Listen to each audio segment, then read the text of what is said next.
Hello बच्चों, नमस्ते। कैसे हैं आप लोग। पिछले वीडियो तक हम लोग रस समीकरणमितीय दोष या स्टोइकियोमेट्रिक दोष के बारे में पढ़ रहे थे, जिसमें हमने कहा था कि किसी आयनिक क्रिस्टल में धनायनों और ऋणायनों का जो अनुपात होगा वो उस यौगिक के समानुपाती सूत्र के बराबर होगा। तब ऐसी त्रुटियों को हमने कहा था रस समीकरणमितीय या स्टोइकियोमेट्रिक त्रुटियां या दोष। ठीक है बच्चों, अब उसी लेवल को आगे बढ़ाते हुए हमारे पास ठोसों में दोषों का अगला पड़ाव आता है। उन्हें कहा जाता है अरस समीकरणमितीय त्रुटियां या नॉन स्टोइकियोमेट्रिक डिफेक्ट्स। होता क्या है, ऐसे आयनिक यौगिक जिसमें धनायनों और ऋणायनों का जो अनुपात होगा वो उसके गुणानुपाती सूत्र के बराबर नहीं होता है, तब ऐसे दोषों को कहा जाता है नॉन स्टोइकियोमेट्रिक डिफेक्ट या अरस समीकरणमितीय दोष। बच्चों, ये जो दोष है ये संक्रमण धातुओं से बनने वाले जो आयनिक यौगिक होंगे उनमें पाया जाता है। जैसे हम एग्जांपल देखें कि हमारे पास एक यौगिक है VOX, वेनेडियम ऑक्साइड है बच्चों, जिसमें जो X की वैल्यू है, X की वैल्यू 0.6 से 1.3 तक होती है। इससे आप क्या समझे कि यदि वेनेडियम और ऑक्सीजन मिलकर के कोई आयनिक यौगिक बना रहा है तो इसमें 0.6% तो ऑक्सीजन है और 99.4% जो है वो धातु है। आप समझ रहे हैं बात को, 99.4% हमारे पास धातु है और 0.6% इसमें क्या है, ऑक्सीजन। यानी कुछ वहां पर रेशियो बराबर नहीं रहा, धनायन और ऋणायन का, केटायन और एनायन का जो रेशियो है वो बराबर नहीं है। ऐसे दोषों को कहा जाता है नॉन स्टोइकियोमेट्रिक दोष। बच्चों, ये जो दोष होते हैं, अभी हमने कहा कि रस जो आपकी जो संक्रमण धातु है, ट्रांजिशन एलिमेंट्स हैं, जिंक, वेनेडियम, क्रोमियम, मैग्नीज, इनसे जो यौगिक बनते हैं उनमें पाए जाते हैं। ठीक है बच्चों, अब आगे हम इसको बात करें तो नॉन स्टोइकियोमेट्रिक जो डिफेक्ट है बच्चों, ये दो प्रकार के होते हैं, 2 टाइप्स के होते हैं बच्चों। ये एक होता है हमारे पास में धातु आधिक्य दोष और दूसरा जो होता है हमारे पास में धातु न्यूनता दोष। ठीक है, इसको लिखा जाता है मेटल एक्सेस डिफेक्ट और इसको लिखा जाता है मेटल डेफिशिएंसी डिफेक्ट। अब हम इसको कंटिन्यू करते हैं। जो धातु आधिक्य दोष है उसका मतलब क्या है, ऐसे आयनिक यौगिक जिसमें धनायनों की अधिकता हो जाए या ऋणायनों की कमी हो जाए। बात समझ गए आप लोग, उससे मेटल यहाँ पर बढ़ जाता है तो उस वजह से अधातु या जो नॉन मेटल है उसकी कमी हो जाती है, तो इस दोष को कहा जाता है धातु आधिक्य दोष। आप समझ रहे बात को, ऐसे दोष जिसमें धनायनों की या तो अधिकता हो जाए या ऋणायनों की कमी हो जाए, तो इस प्रकार के दोष को, डिफेक्ट को क्या कहा जाता है, धातु आधिक्य दोष कहा जाता है। The defect in which metal are in excess amount और anions are in less amount, then these defects are known as metal excess defect. बच्चों, हम इसको आगे फिर फर्दर डिवाइड करते हैं। ये दो कारणों से डेवलप हो सकता है। दो कारण कौन कौन से इसके जरा हम समझेंगे। पहला जो रीजन है इसका बच्चों वो ये है कि हमारे पास में जो एनायन है, एनायन उसकी कमी हो जाए, तो एनायन डेफिशिएंसी। ठीक है बच्चों, एनायन की कमी से, एनायन की कमी से। और दूसरा ये है कि हमारे पास जो केटायन है, केटायन मूव या केटायन, सॉरी इसको हम लिख सकते हैं due to extra cations in interstitial space. अतिरिक्त धनायनों के अंतराकाशी स्थलों में आने से। ठीक है बच्चों, ये टॉपिक हम पढ़ने वाले हैं, जरा हम देखेंगे कि इन दोनों रीजन क्या होता है। पहले हम बात करते हैं ऋणायन की कमी से। पहले हम एक डायग्राम बनाते हैं। यहाँ पर माना हमारे पास एक आयनिक क्रिस्टल है जो कि ट्रांजिशन एलिमेंट से बना हुआ है।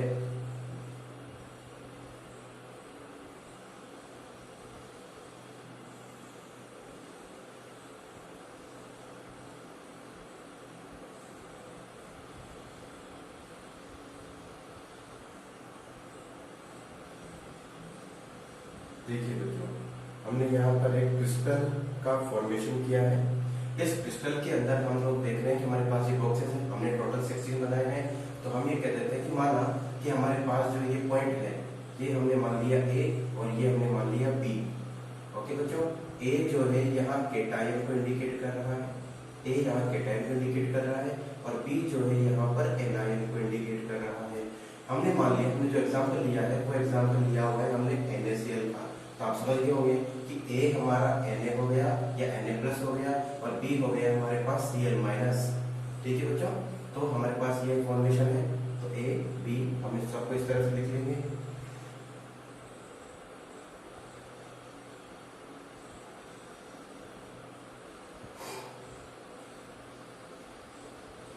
ठीक है बच्चों, तो ये हमारे पास में NaCl का क्रिस्टल हो गया। इसके अंदर 8 लेटिस पॉइंट Na+ के लिए है और 8 लेटिस पॉइंट ही Cl- के लिए है। अब हमने एग्जांपल जो लिया है NaCl का, हम क्या कहते हैं कि जब इस NaCl के क्रिस्टल को या जो NaCl यौगिक है, हम इसको सोडियम वेपर में गर्म करते हैं, हीट करते हैं।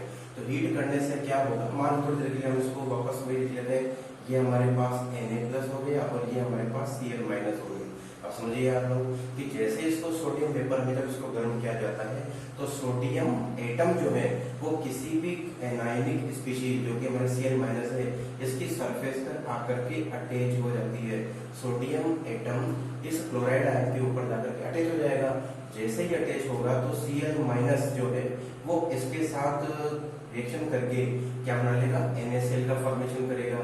जब NaCl बनाएगा तो Cl- का जो ये इलेक्ट्रॉन है, ये जो इलेक्ट्रॉन है वो इलेक्ट्रॉन इसकी जगह पर आ जाएगा, ये इलेक्ट्रॉन, और NaCl जो है वो इसमें से सेपरेट आउट हो जाएगा। आपको दिख रहा है कि जब हमने NaCl क्रिस्टल को सोडियम वेपर की प्रेजेंस में गर्म किया, तो गर्म करने से सोडियम एटम क्लोराइड आयन के साथ सरफेस पर अटैच हुए।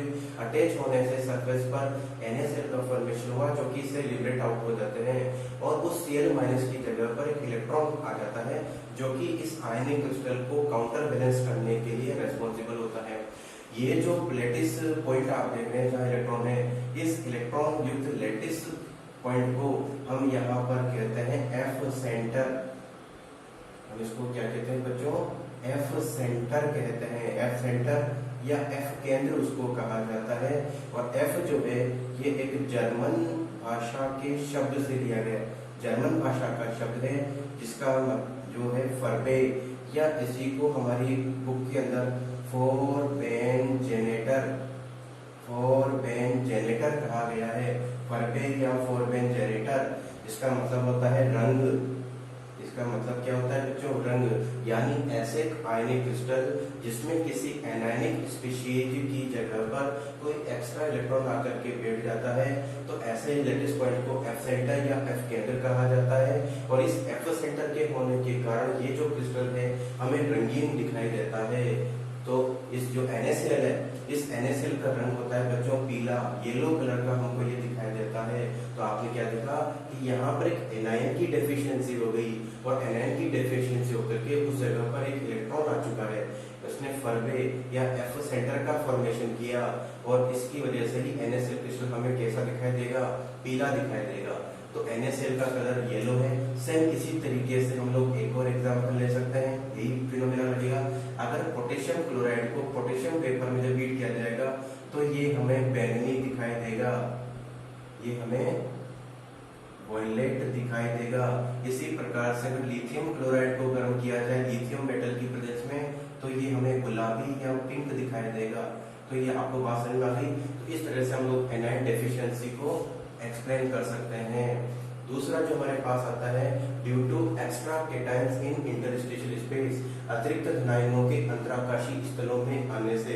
यही एग्जांपल हम लोग एक बार फिर लेते हैं, इसी तरीके से हम इसको बनाएं।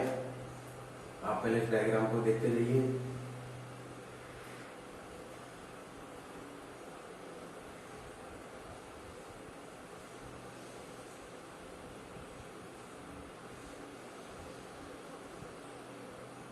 ये देखिए बच्चों, हमने वापस से वही डायग्राम दोबारा से बनाया।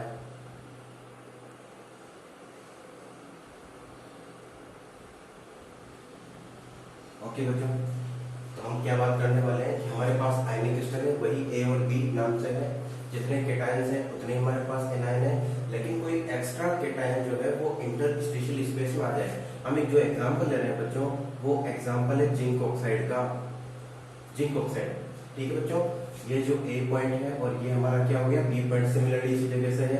हमने यहाँ जिंक आयन को माना हुआ है ए, और बी जो पॉइंट है वो हमारा ऑक्साइड आयन हो गया।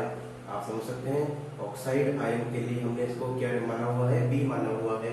तो जब जिंक ऑक्साइड के क्रिस्टल को गर्म किया जाता है, इसको जब हम गर्म करते हैं बच्चों, तो जिंक आयन इसी कंपाउंड में से सेपरेट हो जाता है और फॉर्म करता है जिंक आयन।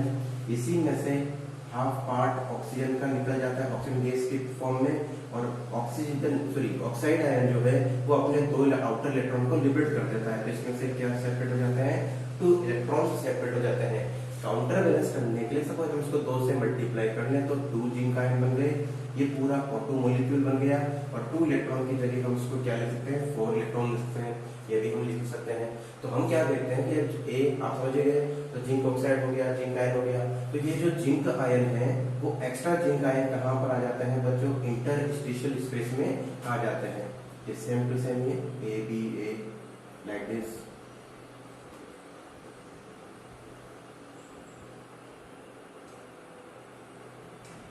ठीक है बच्चों, तो आप समझ गए यहाँ पे कि जब हमने जिंक ऑक्साइड के क्रिस्टल को गर्म किया तो जो जिंक आयन है वो कहाँ पर आ जाते हैं, इंटरस्टिशियल स्पेस में आ जाते हैं। लेकिन जो इसका एनायनिक पार्ट है ऑक्सीजन, वो गैस की फॉर्म में क्रिस्टल से बाहर निकल जाता है। ठीक है बच्चों, ऑक्सीजन गैस जो है वो इसमें से बाहर निकल जाती है। बचे हुए जो हमारे पास 4 इलेक्ट्रॉन्स हैं, वो इलेक्ट्रॉन्स यहाँ पर इंटरस्टिशियल, मैंने एक ही जिंक आयन लिखा हुआ है, तो वो जो पहले वाले इक्वेशन में 2 इलेक्ट्रॉन्स थे, तो इन 2 इलेक्ट्रॉन्स को यहाँ पर लिख सकते हैं। ठीक है, तो यहाँ पर आप क्या देख रहे हैं कि एक्स्ट्रा जिंक आयन जो है वो इंटरस्टिशियल स्पेस में आ चुका है, और जो रिमेनिंग जो इलेक्ट्रॉन्स थे वो इसके इंटरस्टिशियल में आकर के पूरे आयनिक कंपाउंड को न्यूट्रलाइज कर रहे हैं, काउंटर बैलेंस कर रहे हैं। तो इस प्रकार से हम कह सकते हैं अतिरिक्त धनात्मकों के अंतरकाशीय स्थलों में आने से हमको यहाँ पर केटायन की एक्सेस मिल गई। मतलब ये जो ए पार्ट है वो पहले 8 थे, लेकिन इसके आने से 9 हो गए, और एनायन कितने हमारे पास में 18 है। तो यहाँ भी हमें धातु आधिक्य दोष या मेटल एक्सेस डिफेक्ट दिखाई दे रहा है, और इसी डिफेक्ट के कारण जिंक ऑक्साइड का जो क्रिस्टल है वो हमें पीला दिखाई देगा। वो कैसा दिखाई देगा बच्चों, पीला दिखाई देगा। दोबारा मैं समझ देता हूँ आपको, धातु आधिक्य दोष या मेटल एक्सेस डिफेक्ट जो है वो 2 प्रकार से पॉसिबल है। पहला है एनायन डेफिशिएंसी के द्वारा, और दूसरा है कोई एक्स्ट्रा केटायन इंटरस्टिशियल स्पेस में आ जाए तो उसके द्वारा। एनायन डेफिशिएंसी का एग्जांपल हमने क्या लिया, NaCl।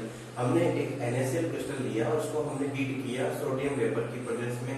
वेपर की प्रेजेंस में जब हीट करते हैं तो सोडियम एटम जो एनर्जी लेकर के इसकी सरफेस पे आता है, और Cl माइनस के साथ रिएक्ट करके NaCl बनाता है, जो इससे सेपरेट आउट हो जाता है। Cl माइनस के जब निकल रहा होता है उस दौरान Cl माइनस के द्वारा त्यागा हुआ जो इलेक्ट्रॉन है, जो एक्स्ट्रा इलेक्ट्रॉन था, वो उसके लेटिस पॉइंट को ऑक्यूपाई करता है, और उस ऑक्यूपाई के करने से एक सेंटर बनता है, उसको कहा जाता है F सेंटर या F केंद्र। F जो है जर्मन भाषा का शब्द है फर्वे या फॉर्गन जेनेटर, जिसका मतलब होता है रंग। यानी जिस क्रिस्टल के अंदर F सेंटर पाया जाएगा वो कलर्ड होते हैं। तो इसीलिए NaCl जो है वो गर्म करने पर कैसा दिखाई देता है, पीला दिखाई देता है। सिमिलरली पोटेशियम क्लोराइड को हीट करेंगे तो ये वॉयलेट कलर का दिखाई देगा, बैंगनी दिखाई देगा, और लिथियम क्लोराइड को जब गर्म किया जाएगा तो गुलाबी दिखाई देगा। तो ये क्वेश्चन बन सकता है, क्या होगा जब NaCl क्रिस्टल को गर्म किया जाए, समझाइए। तो आपको इस चीज को वहां पे समझाना है। दूसरा जो हमारे पास रीजन है मेटल एक्सेस डिफेक्ट का, वो ये है तो एक्स्ट्रा कोई केटायन जो है वो हमारे इंटरस्टिशियल स्पेस में आ जाए, उस वजह से हमको ये डिफेक्ट दिखाई देगा। एग्जांपल हमने लिया जिंक ऑक्साइड का। जब जिंक ऑक्साइड क्रिस्टल को हीट किया जाता है बच्चों, तो ये जिंक आयन का फॉर्मेशन करता है, ऑक्सीजन गैस बनाता है, और ऑक्सीजन गैस जब बन रही होती है तो इसमें से इलेक्ट्रॉन फ्री होते हैं। एक ऑक्साइड आयन के पास 2 इलेक्ट्रॉन होते हैं, इसलिए हमें यहाँ पर हमने जो इसको बैलेंस किया तो ये हमारे पास 4 इलेक्ट्रॉन हो गए, और ये O2 गैस जो है वो क्रिस्टल को छोड़ के चली जाती है। तो ये जो रिमेनिंग 4 इलेक्ट्रॉन है वो इंटरस्टिशियल स्पेस में रहते हैं, और ये 2 जिंक आयन यहाँ पर इंटरस्टिशियल स्पेस को ऑक्यूपाई करते हैं। तो यहाँ पर केटायंस जो है वो बढ़ जाते हैं, इलेक्ट्रॉन काउंटर बैलेंस करने का काम करते हैं, विद्युत उदासीन रहता है क्रिस्टल। तो इस वजह से जिंक ऑक्साइड का क्रिस्टल हमें दिखाई देता है पीला। आपको बात समझ आ गई? दोनों चीजें आप इसको उतार लीजिए।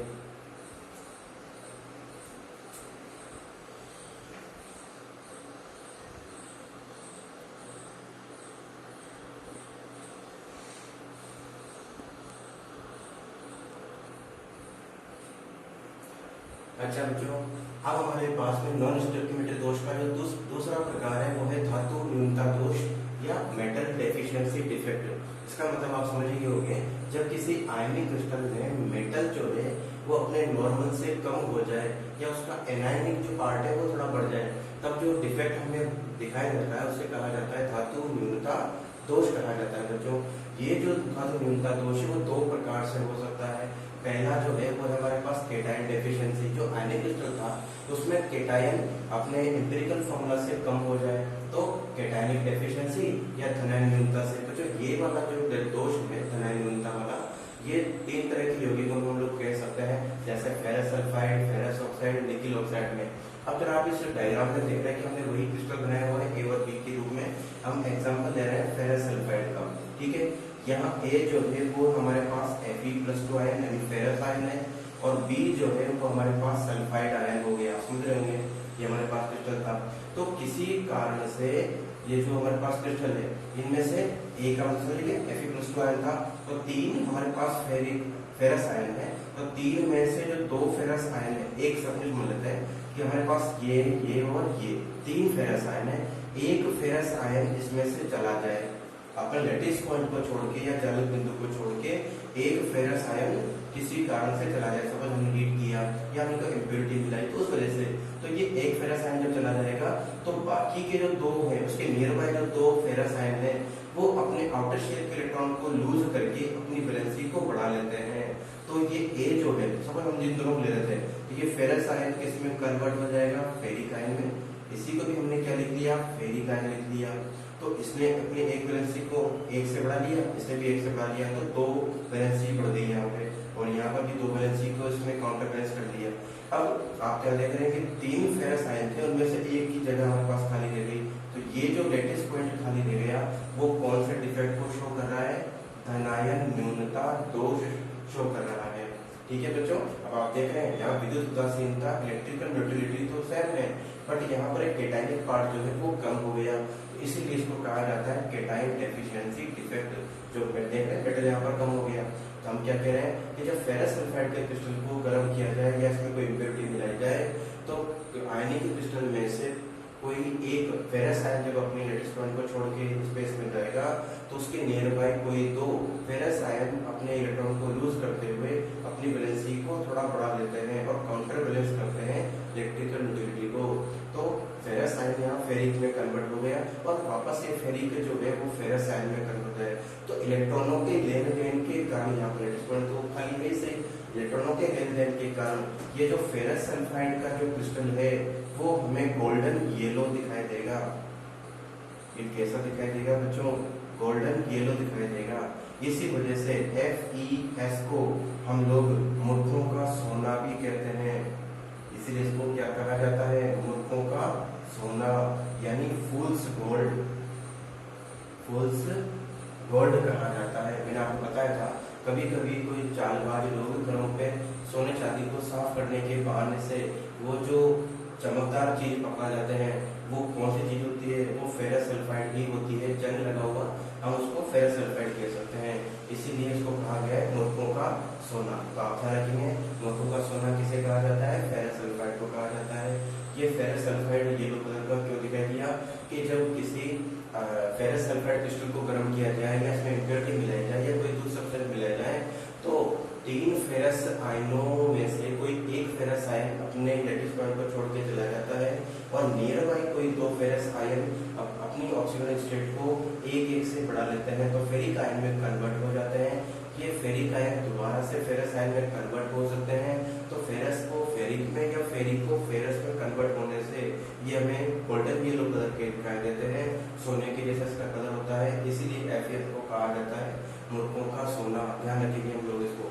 दूसरा जो डिफेक्ट है मेटल डेफिशिएंसी का कारण या रीजन जो है वो कैसे डर सकता है, कोई हमारे पास में आयनिक क्रिस्टल था, इस आयनिक क्रिस्टल में हम जानते हैं A हमारा केटायन है, B हमारा एनायन है, किसी वजह से कोई एक्स्ट्रा इलेक्ट्रॉन जो है, एक्स्ट्रा इलेक्ट्रॉन इस आयनिक कंपाउंड के इंटरस्टिशियल स्पेस में आ जाए, तो आप क्या देख रहे हैं, यहाँ B जो है नेगेटिव चार्ज है वो 1 से बढ़ गया, केटायन उतना ही है जितना पहले था, लेकिन इस इलेक्ट्रॉन के आ जाने से नेगेटिव चार्ज बढ़ जाता है, तो ड्यू टू एक्स्ट्रा एनायन, तो ये एक्स्ट्रा एनायन की जगह हम यहाँ लिखेंगे एक्स्ट्रा इलेक्ट्रॉन भी लिख सकते हैं, ठीक है। तो एक्स्ट्रा वही है एक्स्ट्रा एनायन। तो कोई एक्स्ट्रा एनायन जैसे सपोज Cl माइनस है, कोई भी हो सकता है, तो वो अपने इंटरस्टेशियल स्पेस में आ जाए तो उसके आ जाने की वजह से हमको ये वाला डिफेक्ट दिखाई देता है।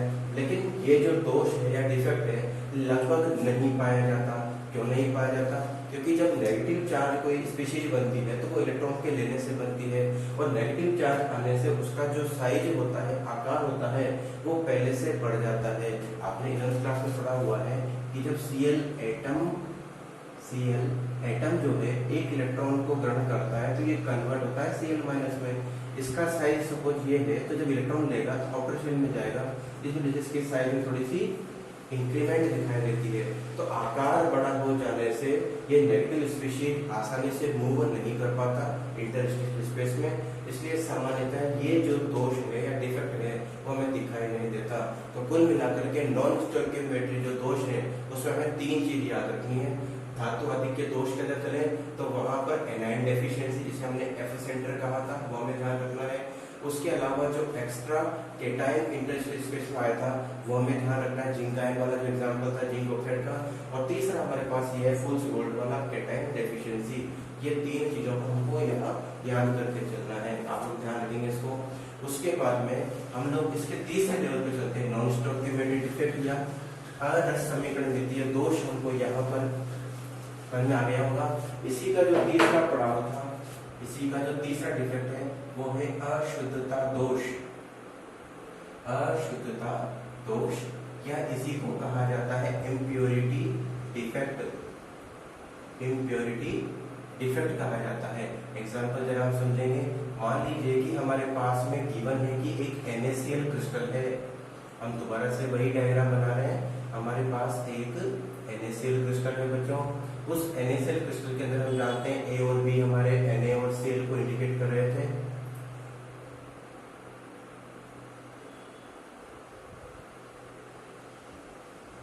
ये हमने हमारा क्रिस्टल बना लिया, ठीक है बच्चों। तो हम क्या जानते हैं कि भैया ये हमारे पास में Na प्लस है, ये Cl माइनस है। सिमिलरली ऐसे बाकी भी है।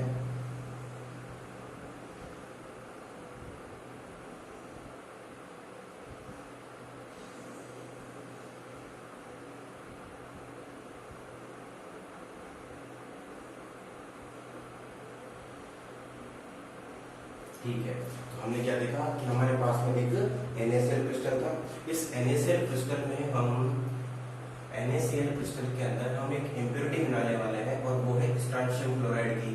अब आप क्या देख रहे हैं कि क्लोराइड दोनों जगह को माने तो इनकी इम्प्योरिटी कुछ मायने रखती नहीं है, लेकिन जब NaCl क्रिस्टल में स्ट्रांशियम क्लोराइड मिलाते हैं तो हम क्या देखते हैं कि स्ट्रांशियम जो है ये बाइवैलेंट स्पीशीज है।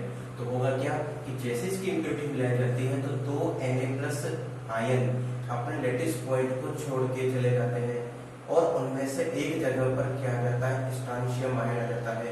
इसकी इलेक्ट्रिकल न्यूट्रलिटी तो मेंटेन रहती है, बट Na+ के चले जाने से यहाँ पर एक लेटिस पॉइंट खाली रह जाता है। तो इसी को कहा जाता है इम्प्योरिटी डिफेक्ट।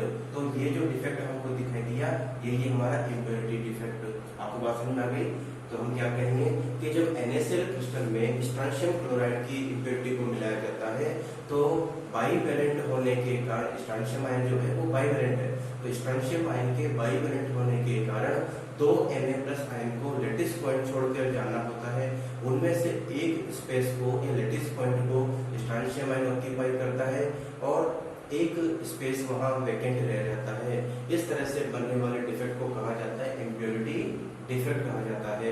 तो इस तरह से बच्चों हमने टॉसो में दोषों को यहाँ पर पढ़ लिया है।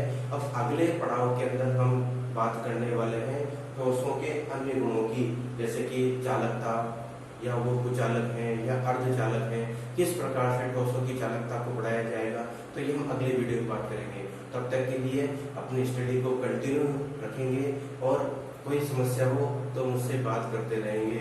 नोट्स